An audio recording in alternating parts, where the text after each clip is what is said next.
ಆತ್ಮೀಯ ಪಾಲಕರೇ, ಶರಣು ಶರಣು. ನಾನು ಯೋಗೇಂದ್ರಾಚಾರ್ಯ ಎನ್, ಸರ್ಕಾರಿ ಮಾದರಿ ಹಿರಿಯ ಪ್ರಾಥಮಿಕ ಶಾಲೆ ತಿಳುವಳ್ಳಿಯಲ್ಲಿ ಪ್ರಭಾರಿ ಮುಖ್ಯ ಶಿಕ್ಷಕನಾಗಿ ನಾನು ಇಲ್ಲಿ ಕಾರ್ಯನಿರ್ವಹಿಸ್ತಾ ಇದ್ದೀನಿ. ಇಂದು ನಿಮ್ಮ ಮುಂದೆ ಬಂದಿರತಕ್ಕಂಥ ವಿಷಯ ಏನಪ್ಪ ಅಂತಂದರೆ, 2024-25ನೇ ಶೈಕ್ಷಣಿಕ ವರ್ಷಕ್ಕೆ ನಮ್ಮ ಶಾಲೆಯಲ್ಲಿ ಪ್ರವೇಶಾತಿಗಳು ಪ್ರಾರಂಭ ಆಗಿವೆ. ಸೊ ಆತ್ಮೀಯ ಪಾಲಕರೇ, ನೀವು ಗಮನಿಸಬೇಕಾಗಿರ್ತಕ್ಕಂಥ ವಿಷಯ ಏನಪ್ಪ ಅಂತಂದರೆ, ನಮ್ಮ ಶಾಲೆಯಲ್ಲಿ ಕೇವಲ ಕನ್ನಡ ಮೀಡಿಯಮ್ ಅಲ್ಲ, ಸೊ ಇಂಗ್ಲೀಷ್ ಮೀಡಿಯಮ್ ತರಗತಿಗಳು ಸಹ ಆರಂಭವಾಗಿವೆ ಅಂತಕ್ಕಂಥದ್ದು. ಎಷ್ಟೋ ಜನ ಪಾಲಕರಿಗೆ ಈ ವಿಷಯ ತಿಳಿದಿಲ್ಲ. ಅದಕ್ಕಾಗಿ ನಾನು ನಿಮ್ಮ ಮುಂದೆ ಬಂದಿದ್ದೀನಿ. ಸೊ ಇಲ್ಲಿ ನೀವು ಇಂಗ್ಲೀಷ್ ಮೀಡಿಯಮ್ ತರಗತಿಗಳು ಅಂದಾಕ್ಷಣ ನೀವೇನು ಮಾಡ್ತೀರಿ, ಅಲ್ಲೇ ಎಲ್ಲೋ ಒಂದು ಕಡೆಗೆ 25-30 ಸಾವಿರ ಆ ಶಾಲೆಗೆ ತಕ್ಕಂತೆ ಏನಾಗುತ್ತೆ ಫೀಸ್ ಇರುತ್ತೆ ಅಂತಕ್ಕಂಥದ್ದು. ಹೌದಾ? ಸೊ ಆ ಶಾಲೆಯ ಮೇಲೆ ಡಿಪೆಂಡ್ ಆಗಿರುತ್ತೆ. ಬಟ್ ಆದರೆ ನಮ್ಮ ಶಾಲೆಯಲ್ಲಿ ಇಂಗ್ಲೀಷ್ ಮೀಡಿಯಮ್ ತರಗತಿಗಳು ಸಂಪೂರ್ಣವಾಗಿ ಉಚಿತವಾಗಿರ್ತವೆ. ಯಾವುದೇ ರೀತಿಯಾಗಿರ್ತಕ್ಕಂಥ ಶುಲ್ಕವನ್ನು ನಾವು ಪಾಲಕರಿಂದ ಪಡೆಯೋದಿಲ್ಲ ಅಂತಕ್ಕಂಥದ್ದು. ಆತ್ಮೀಯ ಪಾಲಕರೇ, ಇದನ್ನು ನೀವು ಗಮನಿಸಬೇಕು. ಅದೇ ರೀತಿಯಾಗಿ ಮಹಿಳಾ ಪಾಲಕರು ಅಂತಂದರೆ ನೀವು 20 ರೂಪಾಯಿ, 25 ರೂಪಾಯಿ, 30 ರೂಪಾಯಿ ಬಸ್ ಚಾರ್ಜ್ ಅದೇನೋ ಫ್ರೀ ಆಗುತ್ತೆ ಅನ್ನೋ ಉದ್ದೇಶಕ್ಕಾಗಿ ನೀವು ಆಧಾರ್ ಕಾರ್ಡ್ ತಗೊಂಡು ಹೋಗ್ಬಿಡ್ತೀರಾ ಅಂತಕ್ಕಂಥದ್ದು. ಹೌದಾ? ಸರಿನಾ? ನೋಡಿರಿ, 25-30 ರೂಪಾಯಿ ಉಳಿಯುತ್ತೆ ಅಂತಕ್ಕಂಥದ್ದು ನಿಮ್ಮೊಂದು ಕನಸಿರುತ್ತೆ. ಅದೇ 25-30 ರೂಪಾಯಿ ಇದ್ದರೆ ಬೇರೆ ಅದಕ್ಕೋ ಒಂದು ಹೆಲ್ಪ್ ಆಗುತ್ತಲ್ಲ ಅಂತಕ್ಕಂಥದ್ದು ನಿಮ್ಮ ಒಂದು ಉದ್ದೇಶ ಆಗಿರುತ್ತೆ. ಹೌದಾ?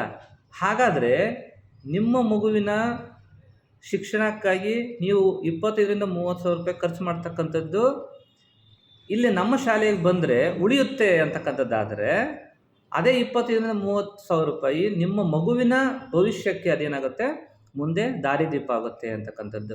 ಇದನ್ನು ಸ್ವಲ್ಪ ನೀವು ಯೋಚನೆ ಮಾಡಿ. ಹಾಗಾಗಿ ನಮ್ಮ ಶಾಲೆಯಲ್ಲಿ ಈಗಾಗಲೇ ಪ್ರವೇಶಾತಿಗಳು ಪ್ರಾರಂಭವಾಗಿವೆ.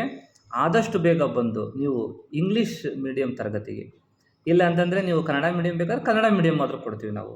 ಸೊ ಹಾಗಾಗಿ ನೀವು ಇಂಗ್ಲೀಷ್ ಮೀಡಿಯಮ್ ಆದರೂ ಅಡ್ಮಿಷನ್ ಮಾಡ್ಕೋಬೋದು, ಕನ್ನಡ ಮೀಡಿಯಮ್ ಆದರೂ ನೀವು ಅಡ್ಮಿಷನ್ ಮಾಡ್ಕೋಬೋದು. ಸೊ ನಾವು ಸಂಪೂರ್ಣವಾಗಿ ಉಚಿತ. ನೀವು ಅಡ್ಮಿಷನಿಗೆ ಬಂದಾಗಲೂ ಸಹ ನಾವು ನಿಮ್ಮ ಹತ್ರ 1 ರೂಪಾಯಿನೂ ಫೀಸ್ ತೊಗೊಳೋದಿಲ್ಲ. ಕಂಪ್ಲೀಟ್ಲಿ ಉಚಿತ ಆಗಿರುತ್ತೆ ಅಂತಕ್ಕಂಥದ್ದು. ನಮ್ಮಲ್ಲಿ ಅತ್ಯುತ್ತಮ ಎಕ್ಸ್ಪೀರಿಯನ್ಸನ್ನು ಹೊಂದಿರತಕ್ಕಂಥ ಶಿಕ್ಷಕರಿದ್ದಾರೆ. ಸೊ ಆ ಶಿಕ್ಷಕರು ನಿಮಗೆ, ನಿಮ್ಮ ಮಕ್ಕಳಿಗೆ ಒಳ್ಳೆಯ ರೀತಿಯಾಗಿರ್ತಕ್ಕಂಥ ಬೋಧನೆಯನ್ನು ನಿಮಗೆ ಮಾಡ್ತಾರೆ ಅಂತಕ್ಕಂಥದ್ದು. ಅದೇ ರೀತಿಯಾಗಿ ಸರ್ಕಾರದಿಂದ ಬರ್ತಕ್ಕಂಥ ಎಲ್ಲ ಸವಲತ್ತುಗಳು ನಿಮ್ಮ ಮಗುವಿಗೆ ಮುಡ್ತವೆ ಅಂತಕ್ಕಂಥದ್ದು. ಸೊ ಯಾವುದಾದ್ರೂ ಆಗಿರ್ಬೋದು, ಈಗ ಕ್ಷೀರಭಾಗ್ಯ ಆಗಿರ್ಬೋದು, ಅನ್ನಭಾಗ್ಯ ಆಗಿರ್ಬೋದು, ಅದರ ಜೊತೆಗೆ ಶೂ, ಸಾಕ್ಸ್, ಸಮವಸ್ತ್ರಗಳಾಗಿರ್ಬೋದು, ಎಲ್ಲವೂ ಸಹ ಏನಾಗಿರುತ್ತೆ, ಇಲ್ಲೇ ಕಂಪ್ಲೀಟ್ಲಿ ಉಚಿತ ಆಗಿರುತ್ತೆ. ಹಾಗಾಗಿ ಆತ್ಮೀಯ ಪಾಲಕರೇ, ಮತ್ತೊಮ್ಮೆ ಯೋಚನೆ ಮಾಡಿ ನೀವು. ಸೊ ಹಾಗಾಗಿ ನೀವು ಶಿಕ್ಷಣವನ್ನು ಕೊಡಿಸ್ಬೇಕಪ್ಪ ಅಂದರೆ ಶಿಕ್ಷಣಕ್ಕೆ ನಿಮ್ಮ ಮಗುವಿಗೆ ಎಷ್ಟು ಖರ್ಚು ಮಾಡಬೇಕು, ಮತ್ತು ಶಿಕ್ಷಣ ಮುಗಿದ ನಂತರ ನಿಮ್ಮ ಮಗುವಿಗೆ ಮತ್ತೆ ಖರ್ಚುಗಳಿರ್ತಾವಲ್ಲ, ಮತ್ತು ಆ ಖರ್ಚಿಗೆ ನೀವು ದುಡ್ಡು ಹೊಂದಿಸೋ ಬದಲಿ ನೀವು ಇಲ್ಲಿಂದನೇ ನೀವು ಆ ಮಗುವಿಗೆ ನೀವೇನು ಮಾಡ್ಬೋದು, ಅದೇ ಹಣವನ್ನು ನೀವು ಫಿಕ್ಸೆಡ್ ಡೆಪಾಸಿಟ್ ಅಂತ ಇಟ್ಟರೆ ಒಂದು 10 ವರ್ಷ ಅನ್ನೋಷ್ಟೊತ್ತಿಗೆ ಅದು ಏನಾಗುತ್ತೆ, ನಿಮ್ಮ ಮಗುವಿಗೆ ನಿಜವಾಗ್ಲೂ ದಾರಿದೀಪ ಆಗುತ್ತೆ ಅಂತಕ್ಕಂಥದ್ದು. ಅದೆಲ್ಲದಕ್ಕಿಂತಲೂ ಹೆಚ್ಚಿನಾಗಿ ನಾನು ನಿಮಗೇನು ಮಾಡ್ತೀನಿ, ವಿಶ್ವಾಸವನ್ನು ಕೊಡ್ತಾಯಿದ್ದೀನಿ. ನಮ್ಮ ಶಾಲೆಯಲ್ಲಿ ಅತ್ಯುತ್ತಮವಾಗಿರ್ತಕ್ಕಂಥ ಶಿಕ್ಷಕರು ಇದ್ದಾರೆ. ಸೊ ಅತ್ಯುತ್ತಮವಾಗಿರ್ತಕ್ಕಂಥ ಶಿಕ್ಷಕರು ನಿಮ್ಮ ಮಗುವಿಗೆ ಅತ್ಯುತ್ತಮವಾಗಿರ್ತಕ್ಕಂಥ ಶಿಕ್ಷಣವನ್ನು ನೀಡ್ತಾರೆ. ನೀವು ಇಂಗ್ಲೀಷ್ ಮೀಡಿಯಮಿಗೆ ಸೇರಿಸೋದಾದ್ರೆ, ಸೊ ಇನ್ನು 2 ವರ್ಷಗಳಲ್ಲಿ ನಿಮ್ಮ ಮಗು ಸೊ ಇಂಗ್ಲೀಷ್ನಲ್ಲಿ ಓದೋದು, ಬರೆಯೋದನ್ನು ಅದು ಸುಲಲಿತವಾಗಿ ಕಲಿಯುವ ರೀತಿಯಂತೆ ಅವರು ಮಾಡ್ತಾರೆ ಅಂತಕ್ಕಂಥದ್ದು.